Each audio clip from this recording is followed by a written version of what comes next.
Denmark کے سب سے بڑی یونیورسٹیوں میں شمار یونیورسٹی آف ساؤتھ ڈنمارک کے ایک ویران تہھانے میں ہزاروں کی تعداد میں سفید بالٹیاں شیلفوں میں قطار در قطار رکھی ہیں۔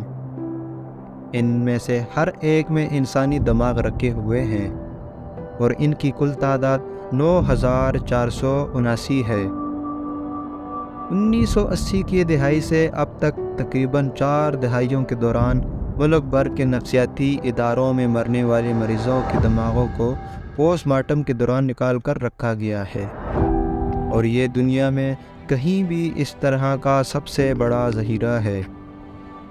بہرحال ان دماغوں کو مریضوں یا ان کے قریبی رشتہ داروں کی پیشگی رضامندی کے بغیر محفوظ کیا گیا، جس کی وجہ سے ایک ایسی بحث کی ابتدا ہوئی جو اب طویل عرصے سے جاری ہے، اور یہ پوچھا جا رہا ہے کہ انسانی اعضاء کے اتنی مقدار کا کیا کرنا ہے۔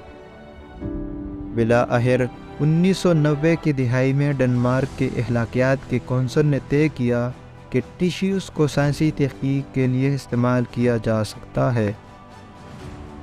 کچھ ماہرین کا کہنا ہے کہ گزشتہ برسوں کے دوران اس ذخیرے نے ڈپریشن سمیت کئی بیماریوں کی اطلاع میں سہولت فراہم کی ہے، لیکن اس کا وجود اس بات کو بھی سامنے لاتا ہے کہ پہلے دماغی مریضوں کو کس طرح بدنما داغ سمجھا جاتا تھا۔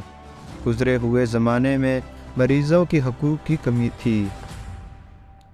اس ذخیرے کو دوسری جنگ عظیم کے بعد 1945 سے اکٹھا کرنا شروع کیا گیا، اور ڈنمارک کے مختلف حصوں میں نفسیاتی اداروں میں مرنے والی دماغی طور پر بیمار مریضوں کو دماغ نکالے جانے لگے۔ شروع میں ان انسانی دماغوں کو سائکیٹرک ہسپتال میں رکھا گیا تھا۔ پوسٹ مارٹم کے بعد ڈاکٹر لاش کو قریبی قبرستان میں دفن کرنے سے پہلے اس کا معائنہ کرنے اور تفصیلی نوٹ بنانے کے لیے دماغ نکال لیا کرتے تھے۔ بہت سے مریضوں نے اپنی زندگی کا بیشتر حصہ نفسیاتی ہسپتالوں میں گزارا۔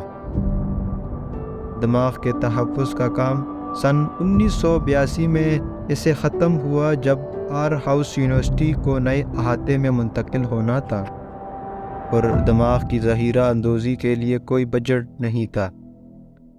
ایسے میں اس پروگرام کو ترک کرنے کی باتیں ہونے لگیں اور ان تمام حیاتی مواد کو تباہ کرنے کی تجویز بھی پیش کی گئی، لیکن پھر اوڈنسی میں یونیورسٹی آف ساؤتھ ڈنمارک نے نکالے جانے والے دماغوں کو اپنے یہاں رکھنے پر اتفاق کیا۔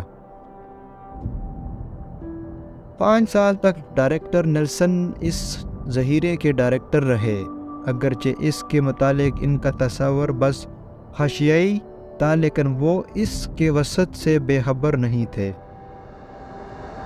وہ کہتے ہیں کہ جب میں نے اس ذخیرے کو پہلی بار دیکھا تو میں واقعی حیران رہ گیا۔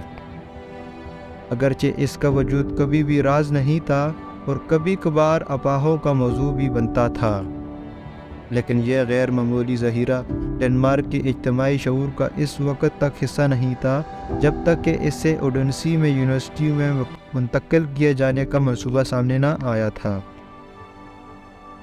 انسانی بقایات کے ساتھ جو اخلاقی سلوک کیا گیا، اس پر سیاسی، مذہبی اور سائنسی گروہوں کے درمیان مریضوں کے حقوق کے بارے میں ایک زبردست عوامی بحث چھڑ گئی۔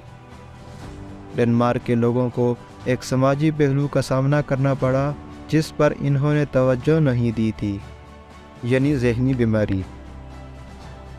نیشنل ایسوسی ایشن فار سائکیٹرک کے سابق صدر ڈاکٹر نیلسن نے کہا، ذہنی بیماری ایک ایسا بدنما داغ تھا کہ کسی کے اگر بھائی، بہن، باپ یا ماں نفسیاتی وارڈ میں ہوتا تھا تو وہ اس کا ذکر بھی نہیں کرتا۔ مریضوں کو ان کی پوری زندگی کے لیے ہسپتال میں داخل کرا دیا جاتا تھا۔ ان کی بیماری کا کوئی علاج نہ تھا، لہٰذا وہ وہیں رہتے، باغ میں کام کرتے یا باورچی خانے میں کام کرتے یا کچھ اور کام کرتے تھے۔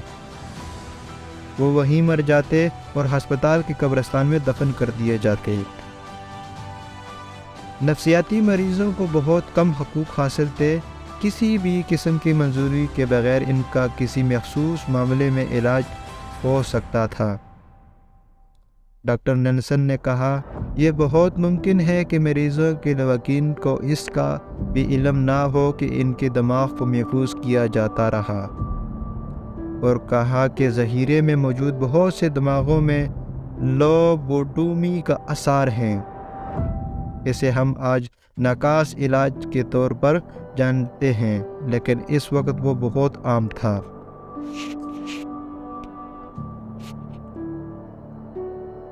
جب نیلسن IND کے صدر تھے تو وہ یہ فیصلہ کرنے میں شامل تھے کہ دماغوں کے ساتھ کیا کرنا ہے۔ یہ ایک متنازع مسئلہ تھا جو بحث کے کئی مراحل سے گزرا۔ بنیادی مفروضہ یہ تھا کہ دماغوں کو مریضوں اور ان کے رشتہ داروں کی رضامندی کے بغیر جمع کیا گیا تھا، لہٰذا اخلاقی نقطہ نظر سے اسے برقرار رکھنا مناسب نہیں تھا۔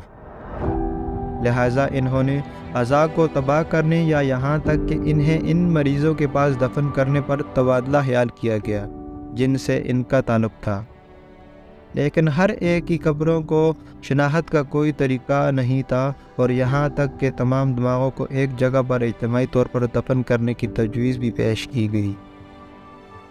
کئی سالوں کے بعد ملک کی اخلاقیات کونسل نے فیصلہ کیا کہ خاندانوں کی رضامندی کے بغیر سائنسی تحقیق کے لیے ان کا استعمال کرنا اخلاقی طور پر قابل قبول ہے۔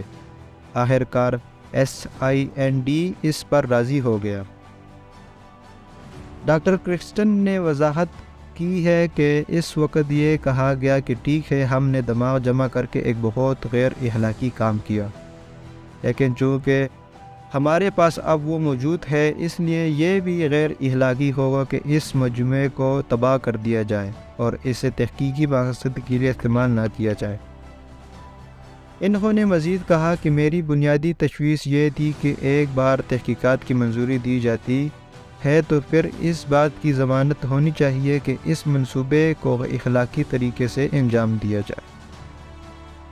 ہر دماغ کو فارمولین کے ایک بالٹی میں محفوظ کیا گیا اور پوسٹ مارٹم کے دوران لیے جانے والے اضافی ٹشو کو پیرافین بلاکس میں لپیٹا گیا ہے۔ اس طرح ان کے پاس بہت سے اصلی مائکروسکوپی پلیٹیں ہیں جو اس وقت بنائی گئی تھی۔ ڈاکٹر نیلسن نے کہا، یہ ایک لاجواب سائنسی وسیلہ ہے، اور اگر آپ ذہنی بیماری کے بارے میں مزید جاننا چاہتے ہیں تو یہ ذخیرہ بہت مفید ہے۔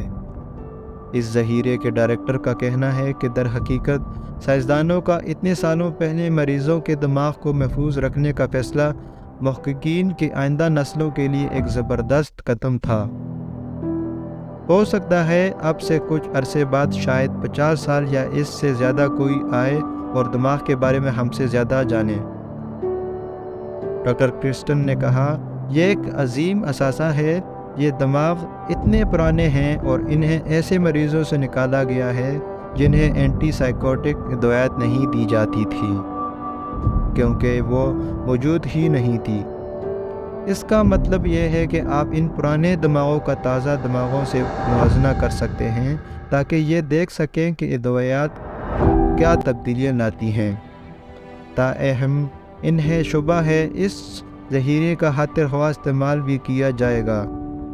تحقیق پر بہت زیادہ پیسہ خرچ ہوتا ہے اور زیادہ تر نفسیاتی مطالعات کو دواساز کمپنیوں کی جانب سے مالی معاونت فراہم کی جاتی ہے، جس کی بنیادی دلچسپی نئی دوائیوں کی ترقی پر ہے، نہ کہ ان وجوہات کی دریافت پر جو ذہنی بیماری کا سبب بنتی ہیں۔